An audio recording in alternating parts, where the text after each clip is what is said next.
World War III has come and gone. Where great cities once stood, now only crumbling ruins remain. From the fringes of this collapse, humanity has miraculously survived. Some cling to the old ways, an obsolete and antiquated society bound by order and law. Others, like wild dogs, travel in packs and wander the wastes, laying claim to all they see. This is a tale of what happens when a band of good-natured survivors are forced to act against a mindless gang who have transgressed against them and rescue one of their own. If you look to the horizon, you'll see a violent storm is coming and no one is safe.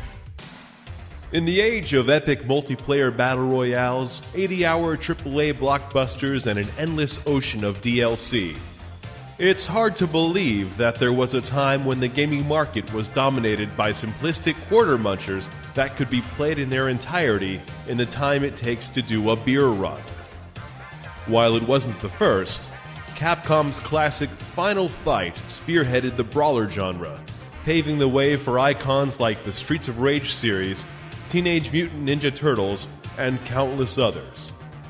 Almost every developer got in on the action, with Konami in particular providing some majorly rad contributions, like the subject of today's video. To the younger viewers out there was, in fact, a time when Konami was awesome.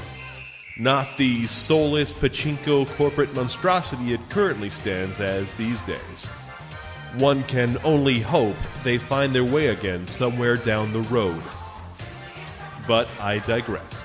We're here to talk about punks getting stomped, are we not? At the outset, you have your choice of three heroes, Wade and Kyle, but you can forget about those clowns because you have Boris at your disposal. Why settle for a couple of new wave flunkies when you can use pro wrestling moves to clear a path of destruction through your enemies while rocking a geometrically perfect flat top, ultra boss sunglasses, and spiky suspenders? That's what I thought.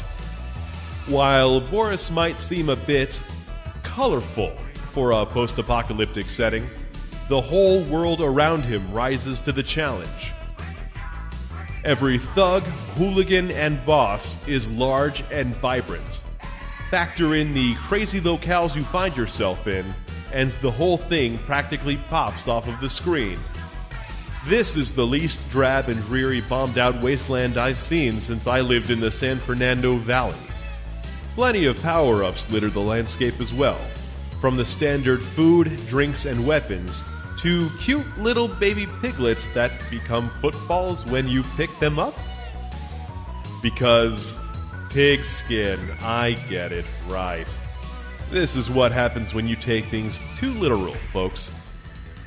The whole saga culminates with a final showdown against Geld, who at first appears to be kind of a snotty little shit. You don't really understand how he commands so much respect over an army of goons until he goes full Tetsuo and shows his true power level. Put him in his place, and you, your bros, and your lady friend will hop in your busted hoopty and drive off into the sunset.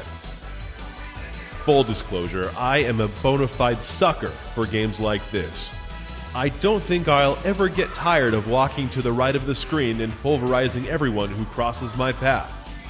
A common criticism of the genre is that it gets repetitive, but I would argue that it's only repetitive to someone who's not having a good time to begin with. Different flavors for different tastes, I guess.